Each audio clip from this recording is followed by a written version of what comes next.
How do you hold your creative vision steady in an environment like that?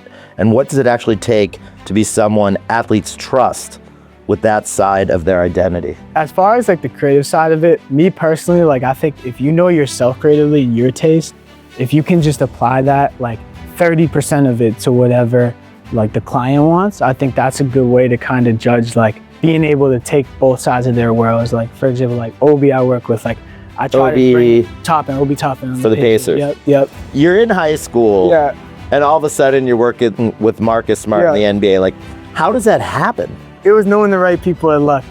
My friend Brandon introduced me after I did some work with like sneaker work with a brand out of Chicago. They had an athlete on the Rucker basketball team that Marcus was running. And just like through mutuals got connected because Brandon, he really kind of went out of his way to get to know me and kind of make that play happen. So I just took the opportunities that kind of came with it.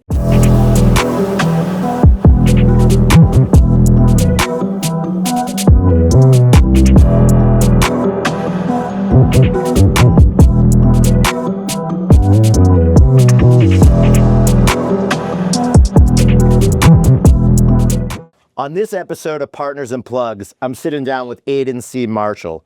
Aidan is a Boston-based designer and creative director running ACM, a production house and creative agency built at the intersection of athletics, clothing, and music. It started with him customizing sneakers in high school. Now he's building product from scratch, directing campaigns, designing spaces, producing garments, and shaping brand identity for names like Brent Fayez, Marcus Smart, Jason Tatum, Cousin Stiz, and a roster that stretches across the NBA, NFL, and music industry. On top of that, he founded the 14 League, a pro-am basketball tournament rooted in Boston that ties together the culture of the game, local business, and the next generation coming up. He's not chasing trends. He's not loud about it either. He just keeps showing up in the right rooms, doing real work. Today, we're going to get into how he built that, where it's going, and what it actually takes to connect culture through design. I'm your host, Jonathan Epstein. Let's chop it up with Aidan. All right, Aidan, first off, thanks for coming to Super G. I'm really excited about this. I think we've known each other for the past 3 years. I can't even remember how we were first introduced. And I'm always amazed at what you're doing, who you're working with, where you are, and how you have your hands in so many different projects across multiple professional industries. So I put together a list of questions with a little help, and one of them started off with, your beginning, when you started. You started from sneakers and now you're creative director. The fact that you started customizing sneakers in high school, very hands-on, very personal. When did that stop being a hobby and start feeling like a real path?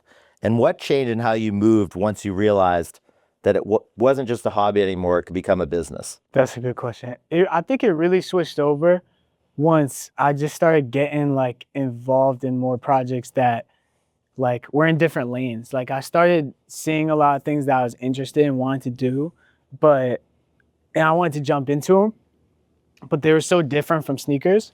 And the more I did them, I realized like this is definitely what I'm better at. And I think like just time-wise, it just made more sense. Like I would put in so much work into like these sneakers and projects, and they were like personable. Like I loved it because I got to meet a lot of cool people, do a lot of cool things. But it was just like it was hard after a while because it's like you put 15 hours into a pair, and then after that, it's like you're on to the next one, on to the next one. And after time, like that gets tiring.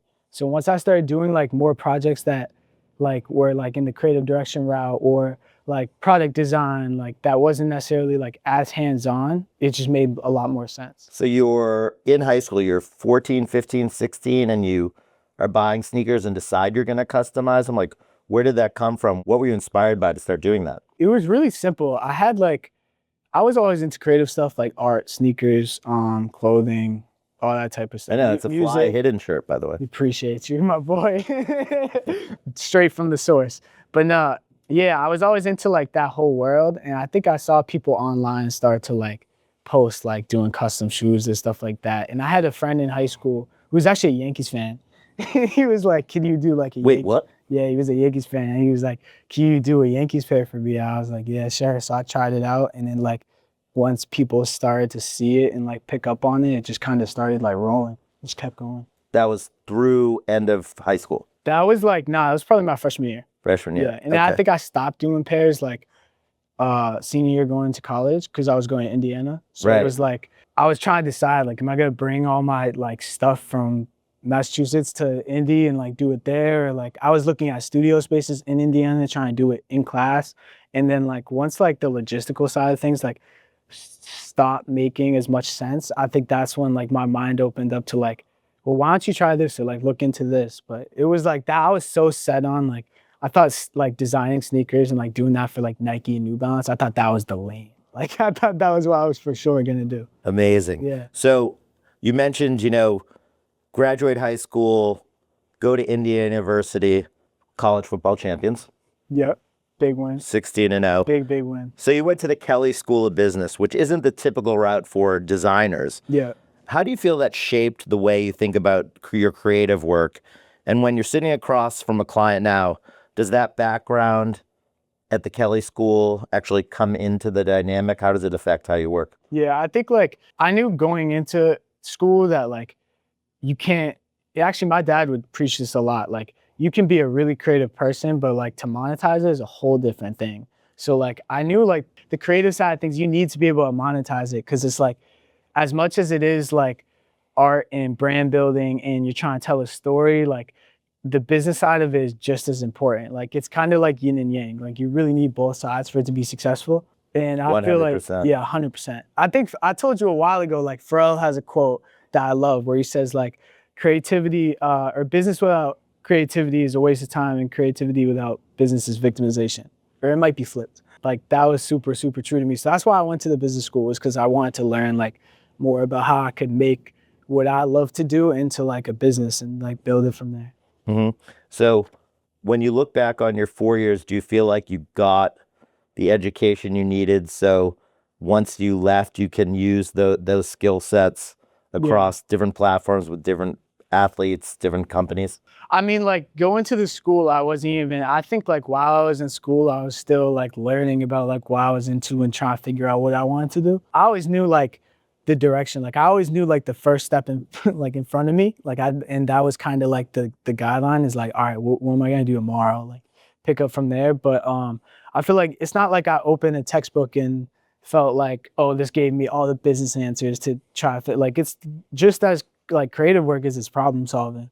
But I think like being around like different like business students and professors and like just hearing like their perspective on things, it like subconsciously kind of trains you like, oh, you should be looking at this. Like, because I don't feel like there were things that I look back and be like, oh, I remember this specific part of the class where we did this and this is how it's helping me. I just think like overall, like it gives you a different perspective on like, oh, I should also be aware of this. Or like, I do remember when we were in class and we talked about this, this is how this could come into play. For my own edification, thesaurus word, did you feel like when you were in class, because you are so creative and you are a great networker and you kind of move behind the scenes and make contacts everywhere, that when you were in school, you were trying to balance an academic workload and kind of, creating your own pathway? What was that like? I always knew like the lane I wanted to go in. So I was just like so focused and driven towards that. And I feel like the connections and the relationship side of it, like it's a mixture between like luck and then I like just really loved like meeting the different people I was meeting. And like it was always like my intention was always to go in just because I was interested or like wanted to like meet or talk to someone. I feel like whenever I've like tried to force a relationship or force a project, like it never works. So like the more I just kind of kept going towards what I wanted to do, it just clicked and worked out. Okay, so let's talk about your working with athletes. Yeah. Athletes come with a lot: brand image, ego, public scrutiny, personal taste. How do you hold your creative vision steady in an environment like that? And what does it actually take to be someone athletes trust with that side of their identity? Oh, that's a good question. I think like as far as like the creative side of it, me personally, like I think if you know yourself creatively and your taste, if you can just apply that like 30% of it to whatever like the client wants, I think that's a good way to kind of judge like being able to take both sides of their worlds. Like for example, like Obi, I work with, like I try to bring Obi Toppin on for the Pacers. Yep, yep. Like I try to bring like his background and kind of like what he likes, but also my taste. Like the way I dress myself is kind of similar to how I dress him sometimes. So like I think mixing those two is kind of how I'll do it. Okay. And the matter of trust, athletes, and I've experienced it too, they're coming up, they're great in a sport in high school, Yep. college, a lot of times they're to earn their trust takes a while because, people want something, it's like, can you get me shoes? Can I get tickets to an event? And at the end of the day, they're just human beings like you and I. Yeah. So when you, with a creative agency and wanting to help them express themselves through development of a brand or finding endorsements, are there things that you've learned over time really create trust with your clients where they're like, Aidan, this is what I need. You're the only guy I can talk to about it. Yeah, I think like the biggest relationships I've had like in the athlete, like the NBA world, has just come from like I said earlier, like intention. Like I feel like I kind of like stumbled into the job with Obi, but it became like it was really based off like just our personal relationship. And that's like where the trust came in, is like he knew me personally. He also knew who I had worked with and like the relationship I had with them, like Marcus Smart and Trey, his cousin, I had a really, really strong connection with. So yeah, just having that relationship with them and seeing like kind of how I would move with them, and just that it was never about like what I could get from them. It was more about what I could give. And like I love that world so much. So figuring out where I could like add my kind of touch into it, that's where like they were like, oh, all right, like he's genuine about it. So He puts in the work. Aidan, Marcus Smart was one of your first big clients. Definitely, well, yeah, for sure. Yeah. And can you tell a little bit, like, how did that develop? And how old were you? Were you in college? No, I was in high school. So you're in high school. Yeah. A professional basketball player ends up working with you. Like, how does that happen? It was like 100% like luck, and then I feel like again people like how I got connected to him was through like people who knew me. So I was doing a project for like a small brand out of Chicago, doing sneakers for him, and they happened to be one of the players that I was working with the company was on Marcus's like TBT team. They played at Rucker Park. So I met him at practice, and I met this guy named Brandon West, he's from Marlboro, so we kind of were from the same area. And he really like kind of took me in and like learned like a lot about kind of like obviously like where I was from, what I was doing, and like built a relationship. And he connected me with Marcus because he knew like he needed some creative help, and he knew I'd be able to kind of step in. And really like it just jumped from there, and I just kept rolling with it. You're in high school. Yeah. And all of a sudden you're working with Marcus Smart in the NBA. Like, how does that happen? It was knowing the right people at Luck. My friend Brandon introduced me after I did some work with like sneaker work with a brand out of Chicago. They had an athlete on the Rucker basketball team that Marcus was running. And just like through mutuals got connected, because Brandon, like, he really kind of went out of his way to get to know me and like kind of make that play happen. And just our relationship kind of clicked from there. And once I started doing work, it was like that was Marcus. So that was like one of my favorite players growing up. Was super excited to work with him. So I just took the opportunities that kind of came with it, and then it kept going. He actually he asked me, his cousin Trey asked me if I knew how to design clothes. And I had never designed clothes, but I was like, yeah, of course I know how to design clothes. So I just kind of... So you had to figure it out. Yeah, 100%. And actually, our mutual Doc, Jamal Doc, he was the one printing like some of the early stuff that we did for Marcus. Right. And I'm trying to, Young Game Changer. Yeah, YGC, yep. That was like the first like major project that I feel like I did. And it was funny because I had no idea what like Pantones were, how to use Illustrator. I didn't know any of the technical stuff. So I sent like the files that I had like worked so hard on to Doc, and he was like, do you even know what you're doing? And he kind of like stepped me through the whole process and like really took me under his wing. And that was like so major, because I wouldn't have been able to do any of this without Doc. That reminds me of the first time we shot any content here almost 4 years ago. Yeah. We put a piece of white paper taped to a bunch of shoe boxes and shot some sneakers with a flashlight on the sneakers. And I'm just like, oh man, we had, I guess when you don't know what you don't know, Yeah. you kind of just keep going because you know you're not like, oh my God, I got to learn this, and this. Next step in front of you. You Yeah. keep pushing. 100%, which is, Sure. you know, I think that statement just permeates your trajectory because I still to this day, I'll talk to people in New York and they're like, yeah, do you know Aidan Marshall? And I'm like, yeah, I know Aidan Marshall. I've known him for a long time.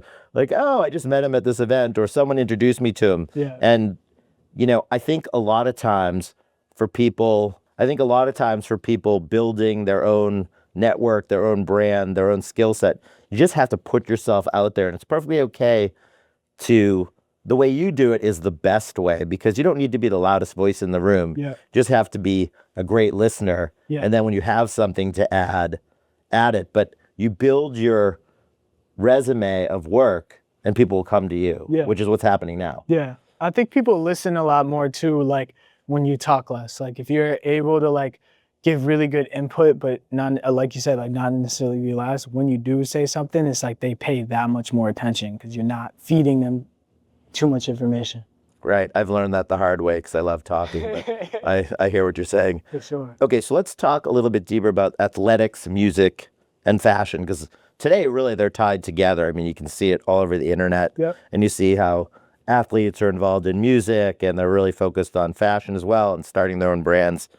You literally built your company ACM, specifically the intersection of athletics, music, and fashion. Yeah.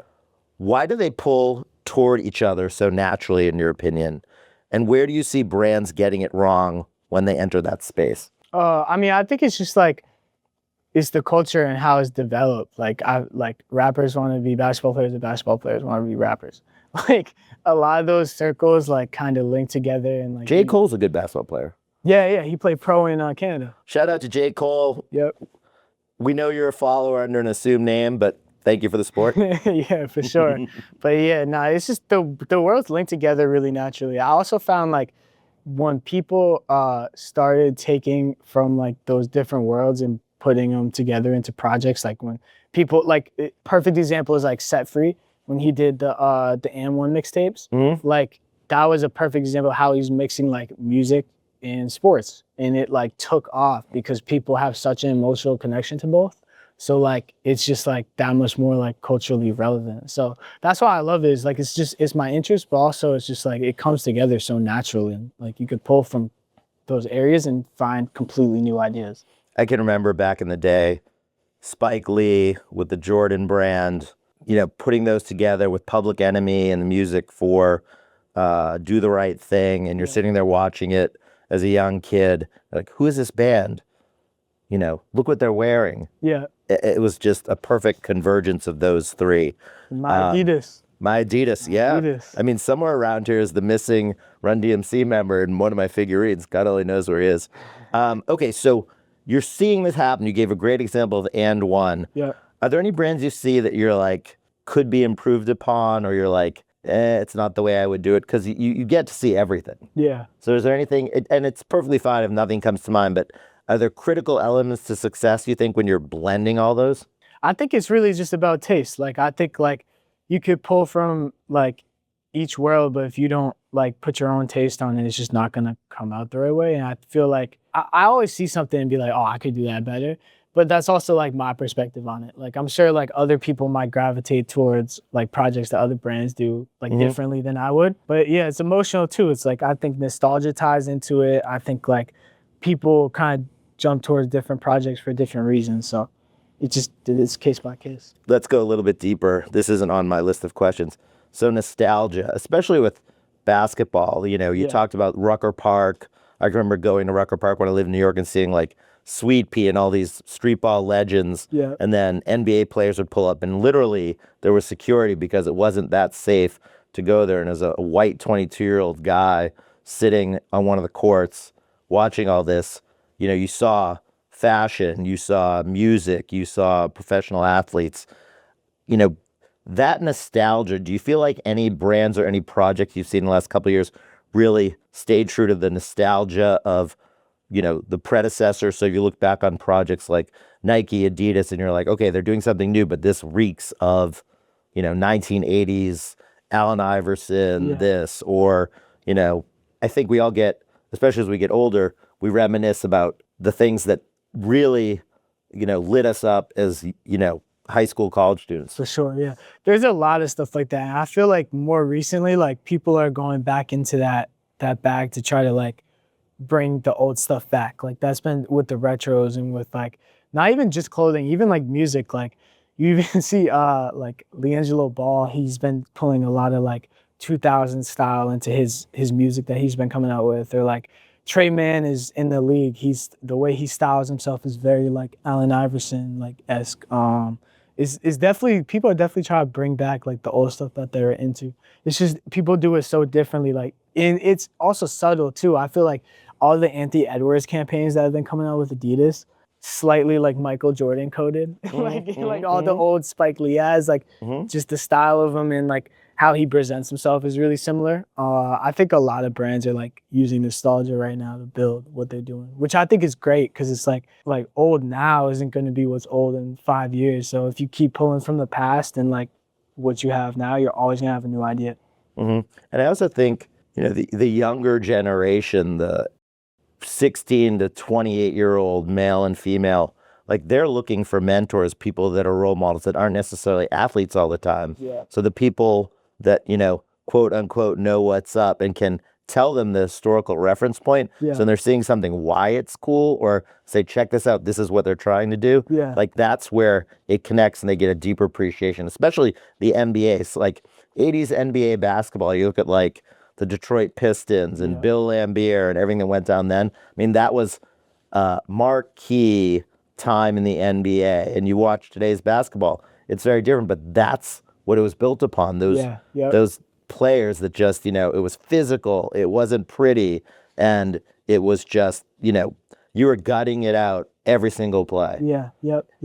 For sure. One of the things, because I'm not a designer, I don't play one at Super Glorious, I leave that to the pros, is concept to execution. Because I'm always like, how did he get to this final project? Yeah. Because I can't envision what the steps and how you'll kind of hear someone's concept and talk about it. So walk me through that process. You talk about someone comes to you with a rough idea, an athlete, an artist.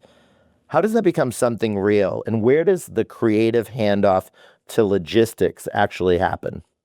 Yeah, I always have like a really similar, especially if it's designing, it's always like even treatments for like videos and stuff is always the same process. I'm so heavy into references. Like I will spend like a full day on just like looking into old magazines or like whatever, Pinterest or different websites to find like stuff that I feel like gives the same feeling as the project that I'm trying to do.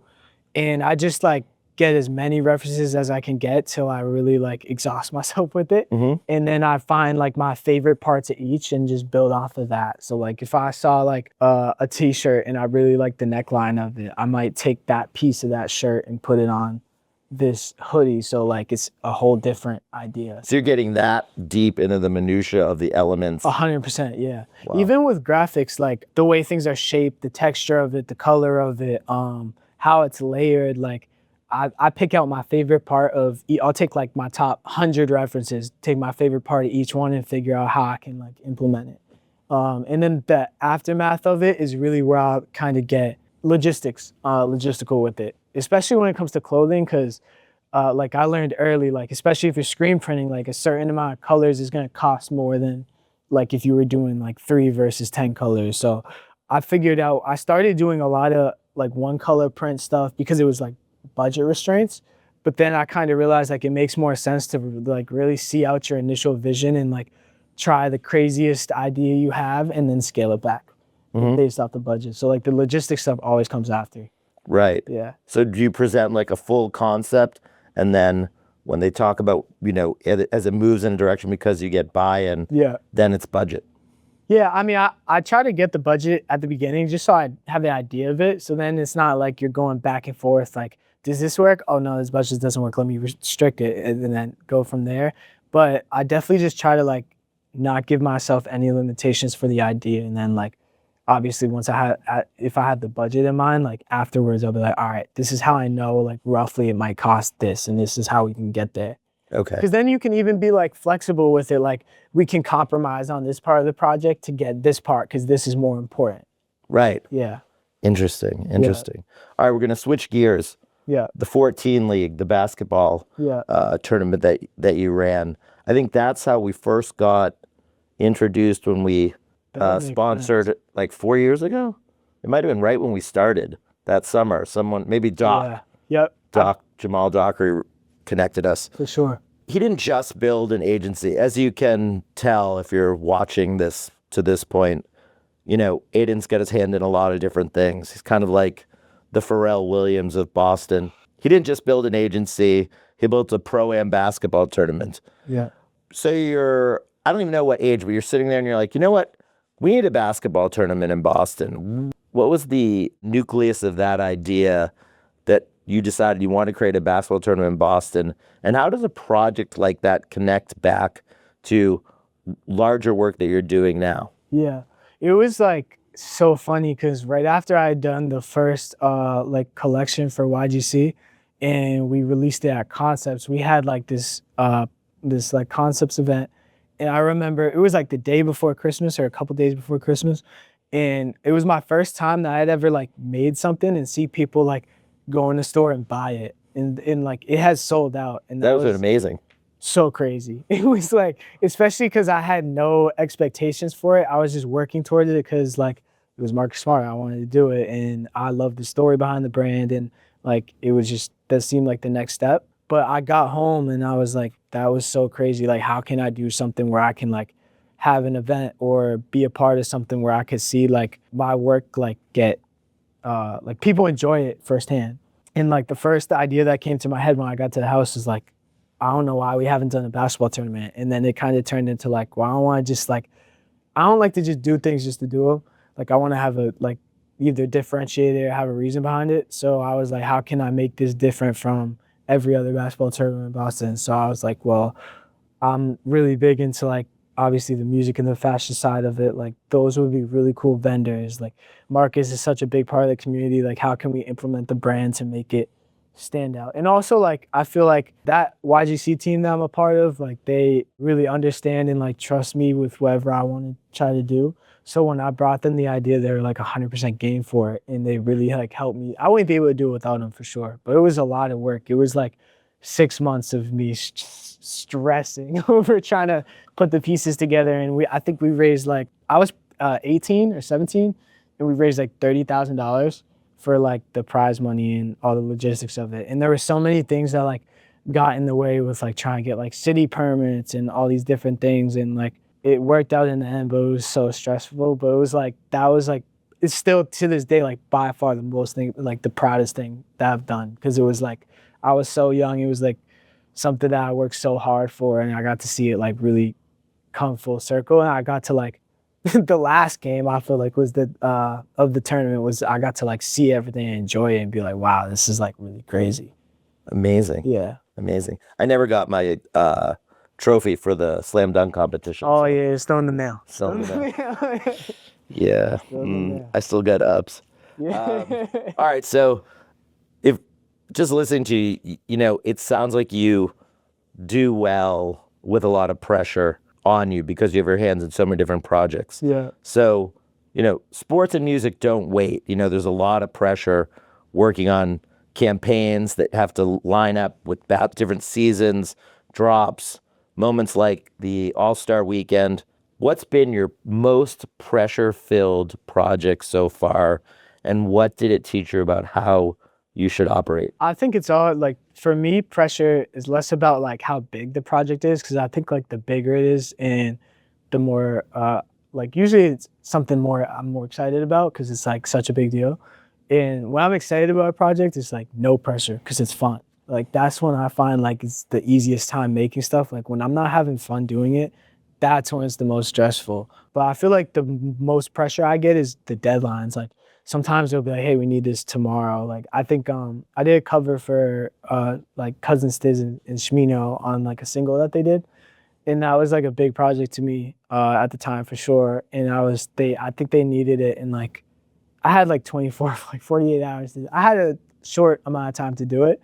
And I would just remember like being so stressed out to try to make it happen. But like I had my friend's son help me out with it, and I just worked all night to get it done. And when we got it done, it was like by far one of my favorite things I made, like visually.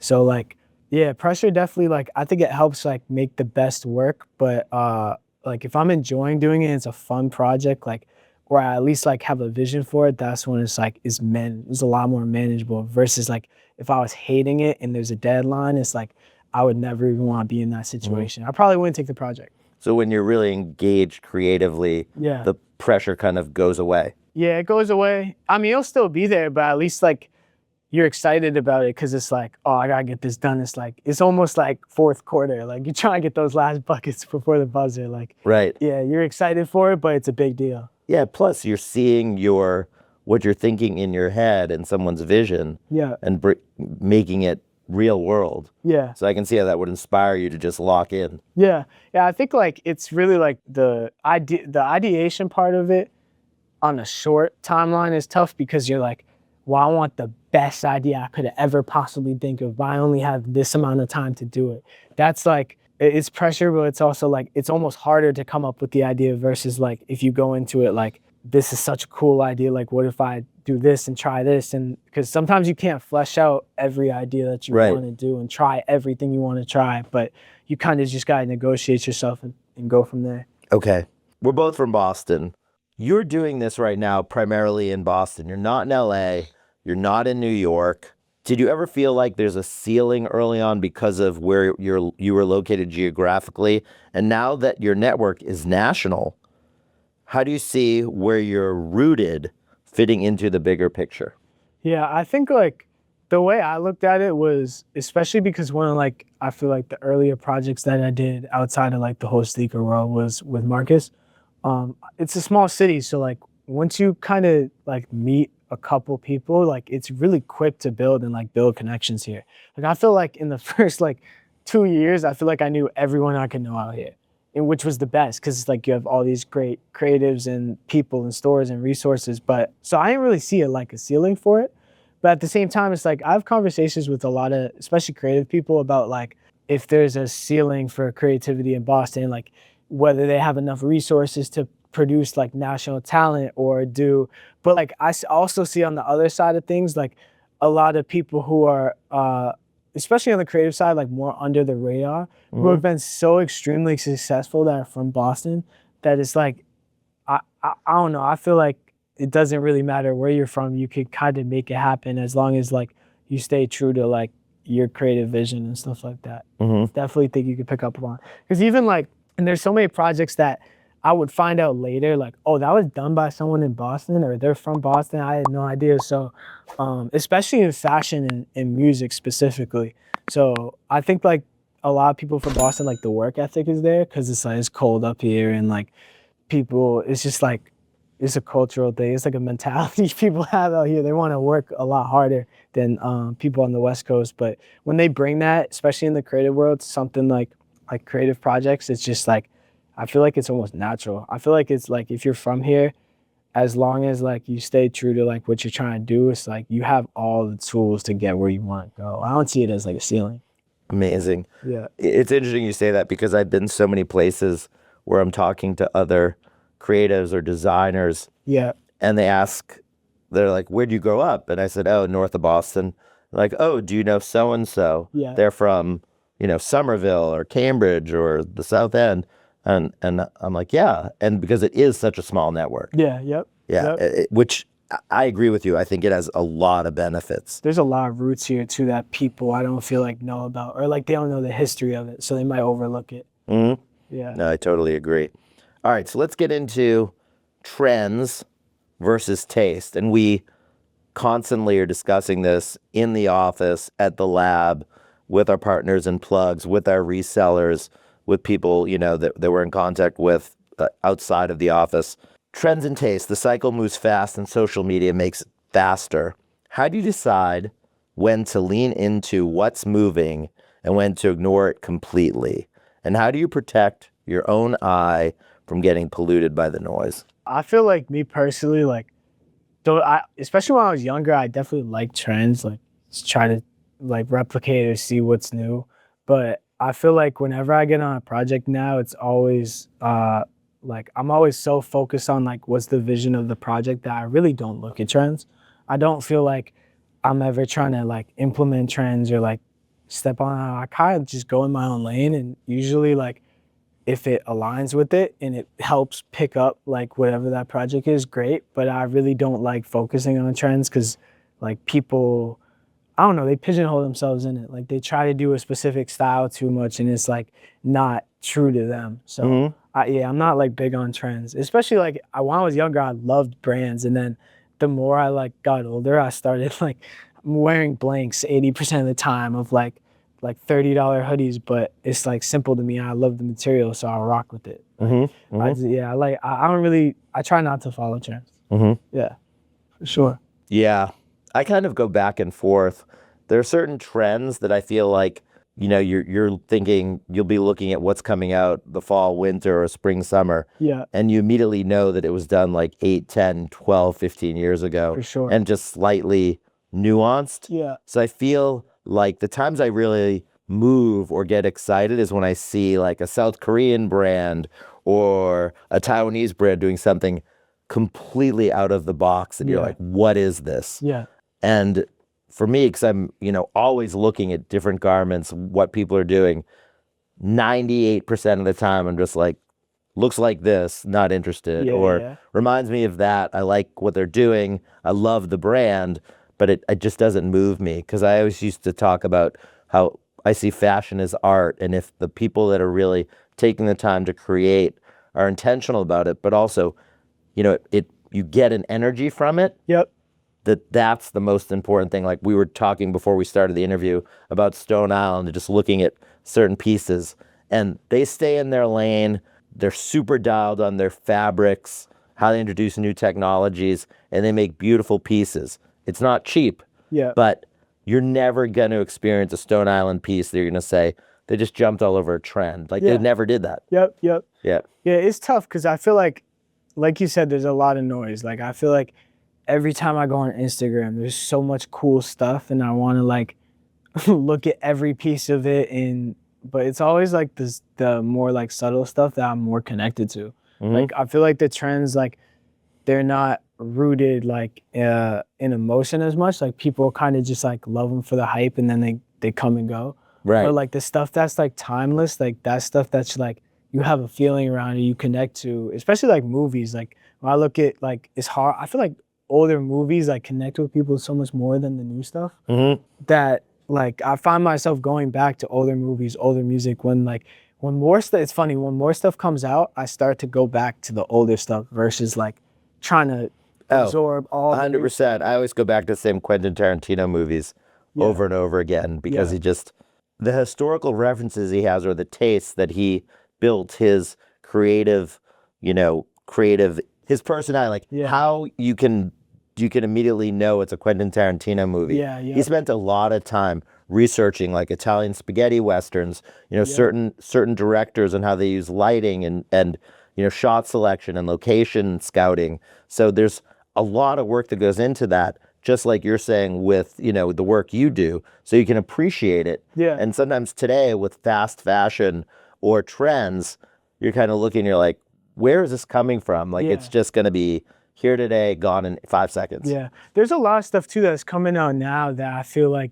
can definitely be timeless. It's just, there's just so much of it that I feel like the percentage of like, this is what's going to last is so much smaller than it used to be. Like there's so much more like purpose behind people putting stuff out back then, because like I feel like resources were less available. So it was like when you were going to make a movie, that was like such a big deal, versus now like you make a movie on your phone. So it's like there's just so much more like stuff versus like quality and like time and, like you said, like effort, research done into those things. 100%, 100%.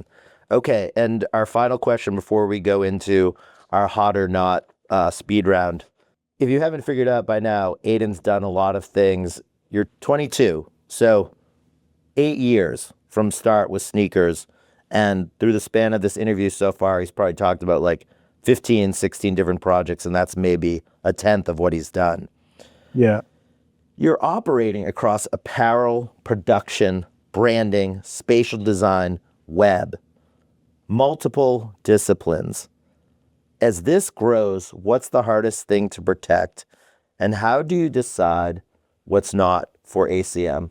Yeah, I mean, if that last part is like really easy. It's just like I can kind of immediately tell if I feel like a project is me or not. Like it's just like if I'm excited to get involved in it or if it fits in like the lane I'm into. And sometimes there are projects like that will surprise me where I like figured out I was more into it than I was initially. Like I actually like hated golf for such a long time and was like, this is so dumb. Like this is the worst sport. And then recently I like found a love for it. Mostly just through people like putting me on through definitely like NBA players like James Johnson and Obi definitely put me on to like the sport and like open my world. So like there's sometimes projects like will come around and I'll be like, oh, this makes a lot more sense or it's more like in my lane than it was initially. What was the first part of the question? You're operating across, all right, scaling ACM. Oh, yeah, You're yeah, operating yep. across apparel, production, branding, Yeah. spatial design, web, multiple disciplines. As this grows, what's the hardest thing to protect?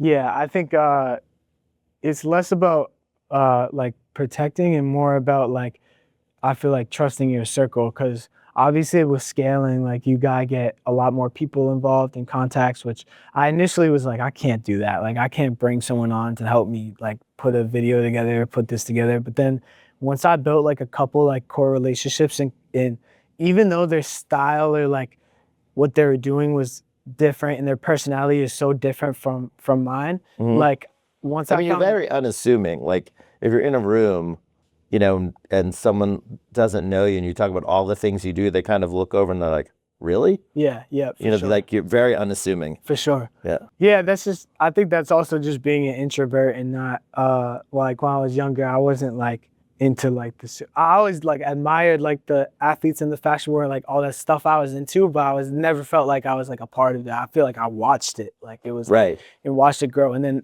as I got older, I kind of broke out of my shell for sure. But yeah, like I feel like I've been building a team recently and like really trying to like build relationships and still trying to keep it small, but like I definitely got a lot of contacts and it's been like really, really helpful in terms of like being able to have bandwidth and take on more and I'm trusting people a lot more and realizing how I can kind of like let them work but also bring my stuff into it too and like collaborate with them. So it's just like that's that learning process of like letting people into what you're doing but also being able to like have boundaries is that's really how I've been able to scale and try to figure out how I can take on bigger things. And there's still like I'm still learning so much. Like I feel like especially with creative, like there's never a day where you're gonna go by and be like, I know all of this. Like, and I think when I was younger, I definitely thought I knew a lot more than I do. Like every day I feel like I know less. But at this That's humility. I mean, that's good. yeah, for sure. Yeah, it's great. But it makes it fun too, because you always want to step back up to the plate and try something. But yeah, definitely like building that network and finding the right people in your circle to kind of help build that is important. That's how I've been able to scale for sure. It's the relationships. Amazing. Yeah. All right. Well, we're going to go to the lightning round, the hot or not in a minute. But before I say thank you, I hope that for those of you who watch this on YouTube or have watched some of the clips, you can appreciate the story of Aidan and what he's done, because from sneaker design to building his own virtual agency, working with professional athletes, musicians across multiple disciplines with his hands on a lot of different elements of projects. He takes things on primarily because he's passionate about it. He can understand the vision and help people create their own vision by just stepping into their world and taking it on. If he doesn't know how to do it, he figures it out. I mean, that's the true sign of an entrepreneur. This has been a really inspirational hour conversation. Sometimes we shoot for 3 hours to get the stuff we need. This has been one long take. The things you've said, I'm just like, oh my God, where do I sign on to be a part of your organization? Like, get me a corner office and let's build this thing. So I really appreciate it. I know you're traveling soon. Yep. And, I'm super grateful. Like, these are the types of things in our 4th year at Super G to get people like you in a room and share this information as part of, the creation of what we're trying to do is to give back to the community, but show what's happening in Boston to the world and inspire other people who are trying to navigate their own path. Yeah. So I really appreciate it. No, I appreciate you having me. It's like really good to have a platform and talk about this stuff, because I feel like I talk about this with everyone that I work with, but then like some people don't get to hear it. And Well, you're going to have a full copy. It'll be on YouTube, so you can refer to, we can slice it up every once. So you can show video clips. You're like, I'm not going to talk about it. Watch number 6. Watch 6 minutes and 30 seconds. Yeah, go in 12 minutes, 8 seconds till 12:46. And that's what I was trying to say to you 5 times yesterday. No, I'm grateful for our relationship. I'm grateful for all of this stuff. I feel like a lot of people like took a chance on me to do this stuff, and like the fact that like you and other people like see value in like what I'm trying to do is really cool. It's really dope. 100%. This has been, I'm so grateful to everyone who's helped us get to this point, and to be able to sit down with you today. It just proves that the dream I had a while ago and how it evolved because of the people you bring into your circle. Yeah. So you might have a vision of where you think it can go, but you meet other people who are creative or doing something that exposes you to a whole new way of being, thinking, designing, way they look at art, the way they look at visualization of ideas, and just inspires you all over again. Mm-hmm. For sure. All right, this is amazing. Sure. Thank you Appreciate so much. No, thank you. I'm super grateful. Yeah, for sure. You've just watched another episode of Partners and Plugs with Aidan Marshall. We'll see you again soon. You had so many good sound bites. I don't know if you, like, sometimes when I'm talking, Yeah. I get, like, my thoughts are way ahead of what I'm saying. Yeah. Like, I was really locked into what you were saying, and you could tell by the way you layered on like your stream of consciousness, and you brought in different aspects of things you had done. Yeah. Like, it tells a great story. For sure. Appreciate you. Very calculated. Thank you. You remind me a little bit of myself, because I'm very much an introvert. Yeah. The work that I do, I have to be extroverted. Yeah, for sure. You know, Yep. like- Yeah. Like, I'll go network and shop it up with people, but on any other day, I'd rather not talk to anybody. Yeah. I feel like most of the stuff we talked about too is conversations I have like daily with like people I work with, because like especially like if it's something I care about, like Boston and like at the athletic world, like that's like a constant conversation I feel like we got to be having, because like things change so much, and like you got to be able to navigate it. So it's like I feel like a lot of stuff we talked about is stuff I probably said last night to someone. It was like having that conversation. So it's the same thoughts that are kind of coming out for sure. Yeah, Wait, for the hot and not, can I have Godzilla? sure. Can you throw it too? Athlete creative directors, not just brand ambassadors, hot or not. Hot. Hot? Hot for sure. What's your opinion about, I know it's hot, but is it hot and risky thing, or you're like, it makes perfect sense? No, it makes perfect sense, because it's like the athlete world is growing so much, and I don't even, the term like athlete creative director is so like new. Like I don't even think that's like a position. I feel like I kind of like made that up to be like, this is all the things that I do, and this is how I'm trying to like work with athletes on it. But like, especially like we said earlier, like those worlds between like music, sports, and fashion, they're changing so much. Like you kind of need someone, because the athletes are focused on their job is to perform. So it's like to be able to come in and like build that brand and build that world for athlete. Like that's what the kids connect to when they're like watching their favorite player. Like you liked Mike because of the commercials he was in, the shoes he was selling, and like obviously how he played, but there's so much outside of that. So like athlete creative director, that's hot. People gotta do that more. There's gotta be more of them for sure. Yeah. Well, the reason I asked that question is because more so from the position of, is every athlete capable of being a creative director? Yeah. Because obviously you're the most talented person in the world. You're the 1% of 1%. But then do you have the mind capacity to help design a shoe? Or should you really be deferring to people like you or other people that have the creative eye to get that number one athlete into the best brand positioning possible? Yeah. The way I see it is like, my bad, cut you off. Oh, go ahead. I feel like every athlete, like people sometimes forget like how like human they are, and everyone has such a different background and such, especially now, like there's so many European players in the NBA that it's like I don't know, Johnny Furphy keeps coming to my head from the Pacers. Like he's from Australia. Like that's such a cool story to tell, especially in the NBA, because it's such like a global brand that like I feel like sometimes you need someone else's eye and perspective to like bring that whole side of that player. Who does he have shoes by? I think he has a Puma deal right now, but he Yep. doesn't have a signature. He's Okay. he's a I say second year I think. Yep. But like he just came to my head. It's obviously because of his background in Australia. He's a young guy. He's personable, and I've been around him a little bit because of the Pacers. But like I think like every player has like something about them, like especially personality wise, that like should be like shown and should be like developed into their personal brand. Mhm. Personal brand is really just like the essence of someone, in my opinion. Mhm. Yeah. Mhm. Okay. So hot. Hot. And NBA Hot. tunnel fits, hot or not? Hot. Yeah, I love NBA tunnel fits. I mean, you think about they just did something, Revival did something with Obi. Yeah. And I think for, the generation that's watching these things to kind of make purchase decisions or fashion design their own style around athletes, it's the perfect platform. Yeah. Yep. I can remember, I think it was 3 or 4 years ago, James Harden walking through the tunnel wearing like a head to toe Marnie mohair. Yeah. Fit. Yeah. Fat. But yeah, like the whole fit. And I was just like, that's fire. It was so loud and outrageous. And I'm like, he could pull it off. Yeah. Yeah. I think it's really cool.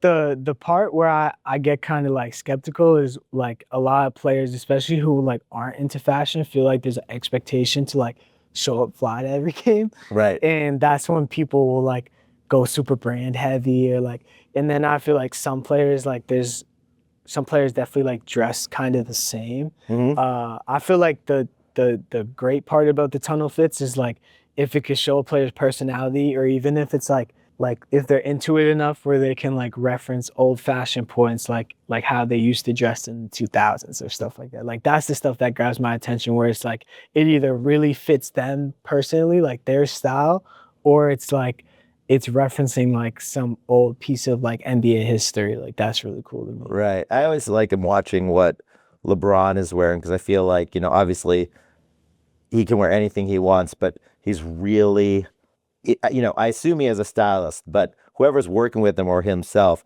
like you see the LV pieces that he chooses, or he's Yeah. at his kid's basketball game, or he's out somewhere, and like the smallest details are not missed. Yeah, for sure. for sure. Like it's really well thought out. Yeah, it's cool too. There's like a whole like community side of it that's kind of came out of it with like league fits, and like sure, every player's trying to make league fits when they walk through the tunnel because that's like the thing, and people pay attention to that. It's pretty crazy. Mhm. Yeah. In 10 years, we will see more athlete-owned fashion brands compared to what we're seeing now, i.e. 741, Big Baller Brand, and so forth. I'm gonna say not, which is ironic because I work with a lot of athletes on building brands, but I feel like it's all about the intentionality behind it. I feel like if you have a message to share and a story to tell, like that's really cool for especially like Russell Westbrook has Honor the Gift.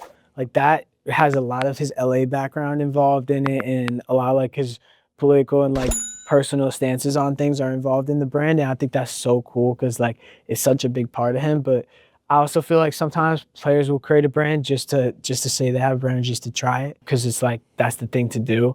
And that's the part I'm not on, is like I don't think every NBA player should have a clothing brand. A personal brand, 1,000%, because I Right, think right. that's different. But a clothing brand, like there's so much fashion nowadays too, that I kind of like people either recycling like old stuff, or even just like I don't know, just having more intentionality behind putting something out. Yeah, well, you think about, the explosion of vintage and people going thrifting. Yeah. And I wonder if that is a reaction to the oversaturation of numerous new brands coming out and people getting exhausted. Yeah. And they learn what resonates with them is the historical pieces and where things came from. Yeah. So they'd also rather, they can't afford high fashion, or they're not interested in it because they know that a lot of the things you're seeing on a runway were influenced by historical pieces from like 20, 30, 40, 50 years ago. I mean, you look at like the old Levi's trucker jackets, like they had 4 different models. I think it was like the 1, 2, 3, and 4. And, if you go on eBay and you start looking for those, you see like $3,000, $4,000. Yeah, yeah. And then when you see the details, you're like, holy cow, like 8 or 10 brands in the last year have copied these almost identically. Yeah. And I feel like sometimes there's a difference between like a clothing brand that an athlete has and then merch. Like when athletes have like merch, that's a whole different purpose of like coming out with than starting a brand. I think that's a really big differentiation to make. Yeah, that's a Can big you distinction. actually- So, can you explain that difference? Why that matters? When an athlete has a clothing brand or they have merch, and what's that differentiation? Yeah. And how does that translate? Well, like the way I look at it is merch is like a lot more fan based. Like you're selling your personal brand through product to your fans or consumers versus like a clothing brand has, I feel like, a wider audience and the message behind it is a lot different than what merch is intended for. Can merch become a brand? No, I don't think so. I mean, well, no, actually, that just made me think because that's tough. Because I'm thinking like Jordan had, I guess it was merch initially, right? Or was it considered a brand? Because Jordan's whole thing was like, he was like his status in the league and like his, I guess like how elevated he was above everybody else. Like that was his brand, but his like the actual pieces were like just his logo at the start. I look at merch as a way to introduce the brand at a lower cost to then get people to kind of buy into, the idea around what the athlete's personal brand is and how it's expressed, with a major, if it's Nike or whomever, because you can go to an event like the 741 when Jaylen Brown did his thing at the Museum of Science. There was some merch there, but it was all about the sneakers. And the merch was more that you attended the event and doesn't really build the brand. Yeah. But, people are going to these events. Like you throw on the t-shirt so you can say, yeah, I was there. It's almost like when you went to, a concert and you wanted to buy the t-shirt. Yeah. So you could wear it a couple of times to show that you were there. I can't for the life of me think about a historical reference for someone that just started doing merch that launched a brand. I mean, you could look at Kanye West early with when he, did Yeezy Season 1 and was doing the, when he was in Jackson Hole doing the Yee stuff and they were releasing stuff. Yeah, the Wyoming stuff. And the quality of those hoodies aren't even like Anvil quality. Yeah. And they were selling for $400, $500, $600. And I'm like, why are people spending that money just so they can rock a one color orange? Yeah. I think sometimes like the community and the cult following around like a celebrity or athlete or whoever, like that's what kind of like shift directions towards turning into a brand. Yep. Yeah. Yep. So it can be a catalyst to help grow To a brand. So develop if a they brand, see that yeah. their merch is doing really well and kind of they're expressing themselves through merch, it might be the opportunity to say, you know what, maybe I want to build a collection. It's world building too, because I think like you can have merch that initially like it was kind of surface level as far as like the intention for Kanye's Wyoming stuff was to like promote his new album and like to represent it visually. But then it's like so many people started buying into it. He started kind of building out like that whole side of Yeezy. And I feel like it influenced like some of his later seasons of like his brand versus the merch. Right. I mean, I'm a huge fan of many of his collections for different pieces, but like season 1, 2, and 3, the quality, he's having his hoodies made in Turkey and, Yeah. they did like suede winter jackets with fur linings and shearling. And I don't know how many they did as pieces, but I like literally was like, this is easy. And I'm Yeah. like, this stuff was gorgeous and The it was boots were really well made. crazy. The boots were crazy. Yeah. And we kind of know how that, diminished over time as a million things were going on with his life. But it's a great question because I feel like the more I think about it, merch is kind of the nucleus for a lot of growth to a brand if done right. It's the fire starter. It's the fire starter. Yeah, it's the Definitely catalyst can be. if it's done right. And Yeah. I think about like TP12. Yep. Even though Brady trying to frame it as a brand, I still see it as merch Merch. because it doesn't have the same staying power because he doesn't play anymore. Yeah. But then you look at like obviously Michael Jordan's the anomaly, they built a whole nother brand, Yeah. a segment from Nike because it was so big. But ironically, during the '90s, I think it was just merch. It Yeah. seemed ridiculous, but I think It's the depth they go into it too, though, because like I like when you look at like the Wyoming merch for Kanye we were talking about, like he only came out with like X amount of styles versus like the Yeezy season was jackets and outerwear and bottom and like it was everything. Like this is such a different like process. Like I'm sure they're not going into the t-shirts with as much like detail and quality as they are with the full collections. Yeah, I still wear the first 3 or 4 Yeezy drops for shoes that they did. I mean, they're timeless. I know a lot of people will kind of frown on it, but I'm Yeah. like, it's just another historical reference point of a great shoe that over time they just had, there were so many releases and it kind of lost its energy. Yeah. But the early ones were just, amazing. I have so much of that stuff like that I got in high school of like merch that I loved, but I was so much smaller, so I can't fit any of it now. But I always be like, oh, I had that shirt I wish I could wear that today, but it's a medium. all right, 2 more questions because I know you got to go, Aiden. NIL deals. Oh, okay. Oh, NLL deals. Yeah, NIL deals are NIL deals. reshaping how young athletes build their personal brands. Hot or not? Hot or not? I'm gonna say not because I feel like the whole money situation is complicated. I feel like it kind of changed the way people and even the athletes themselves look at NIL. But also, like, I feel like the resources you need to build a personal brand or a brand isn't like you don't need an NIL to have a personal brand. I don't think you even really need a lot of money to start a personal brand. It's more about how you go about it. I think the NIL thing is just complicated. I don't know enough about it to talk about it. I don't know anything about it, so I'm going to refrain from Yeah, even it's a complicated situation. giving a comment. Okay, and then final question. All-Star Weekend just wrapped up, but you can use All-Star Weekend as a reference, but just in general. Micro events over large-scale activations, hot or not? And are they necessary for brands to stay relevant? Like pop-ups versus like week-long. For example, Nike did the Raspberry thing over All-Star Weekend. Okay. That, do the brands still need to do that in order to stay relevant? I don't think they need it to stay relevant, but I think the activations are like, especially now, like they're so much more important because when people connect to the brand, it's like more than social media. Like you can obviously go on a brand's Instagram and like what they have and like try to read about their story, but like the real connection is gonna happen when you meet the people who run the brand or buy their clothing in person or like and build that community. Like I feel like the biggest and most influential brands right now have that community. Like Cortez in the UK built such a crazy community and like no knock to Cortez, but I don't feel like Cortez, I don't feel like their graphics are the strongest or like their pieces are the strongest, but I feel like the way that they marketed it and built community is what made the brand. 100%. Yeah. 100%. They're almost like a master class of doing that. Guerrilla style too. Total guerrilla style. Yeah. The denim exchange is crazy. Oh my God.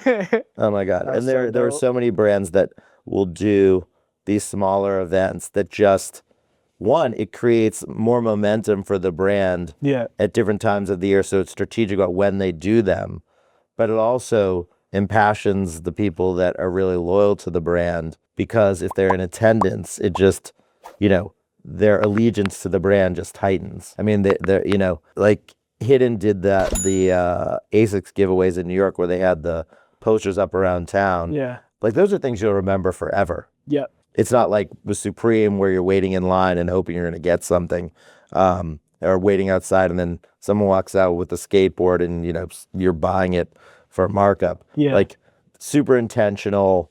It's not design. It's designed to bring the community closer together and then also keep telling their story because like, yeah, I was here and let me tell you about it. Because back in the day when you were collecting sneakers, you were reading magazines or talking to people at stores and then finding out from them word of mouth where something was coming out. So if you were at a drop, you'd always see the same people because the community was smaller. And now as there's like sub communities that support different brands, you're probably seeing the same people that are going to certain brands' smaller pop-up events because you're with your people. Yeah. And I think there was such a big trend with like when the online releases started getting out and the hype was so big and like being able to get on the sneakers app and getting botting was such a big thing. And like, that was like, there's so much energy around that to get product. But now I feel like people are like like personally, like I was more excited when your friends at Earthling, when they opened the store recently, Yeah. Melrose, when they did that, like I was like, oh my God, I wish I was in LA to go to that, like, because I want to experience that and see how they were gonna roll it out. Yeah, and stuff Chris like Bruno, who's Bia's manager, went to that, and I introduced them. Yeah. You would love the founders. They're such I great met people. him at Fashion Week. Right, right, Yeah, right. yeah, Super cool. He's super cool, and And they're super nice. Yeah, I think I met both of them, and it was And yeah. Nicholas. In Nicholas, yeah. And it was their quality of stuff, the attention to detail was crazy. They kill it. That's why I was like, when I saw their stuff in person, that's what made me want to go to the other, like the store opening and all that stuff. Like, I think if I had seen their pieces online, like if you just texted me their website, I probably would have been like, oh, this is dope. But then I never would have like connected with the brand. Right. I know. It's one of those things when you see the trajectory of people that are really passionate about what they're doing. Yeah. And then opening a physical spot in LA on Melrose. And that they called me the day they found the space. And we were talking about the lease and kind of what they wanted to do. And they were like, we're jumping off the cliff. It just, everything lines up. Yeah. And it was probably 5 weeks to the grand opening. And like that's seeing a vision become actualized. And it's so amazing just to have seen it happen and know that they're on to the next level of their growth, because it resonates with a lot of people. Like literally, I think I have 8 pairs of custom jeans from them, and I'll just, draw something, send them color swatches or take pictures of these actual colors on other items, say, can you make this pair of pants based on these 6 things? Yeah. And she'll come back with like 6 drawings. We get it to where it's finally, I'm happy with it. And then inevitably, wherever I go, when I wear their items, people are like, who makes those? And I'm like, well, Earthling VIP. I mean, it's one of my favorite up and coming brands. I mean, they're established now, doing stuff with a lot of artists. Yeah. For athletes too, it's a great thing because they can work with athletes. So if they have someone like you who understands how the visual representation and clothes of someone's personal athletic brand, they're going to nail it. Yeah, for sure. Yeah, it's important, especially like the personal side of it. Like the stores I shop at most, they're like the ones my friends work at. Yep. Like I don't really, especially with fashion, like I love fashion. I think it's such a cool, like, expressive Which reminds me, I picked up those Skechers at Costco for one of your clients. So is this on tape? No? Okay. Yeah, the Jordan brand only over here. But I think it's, you gotta connect to. I shop with the people who I have the biggest personal connection with when it comes to fashion. That's my biggest thing. Is like if you have a connection with the brand, that's the biggest, for sure. Amazing. Sure. All right, Aidan Marshall, that was another episode of How to Not. Thanks. Appreciate you. Partners and clients with our fellow hosts, Jonathan. And Godzilla. And his emotional support collectible. All right, I know, taking him on flights is a real problem. For sure. He gets his own seat. We'll see you next time. Thank you, Aidan. Appreciate you.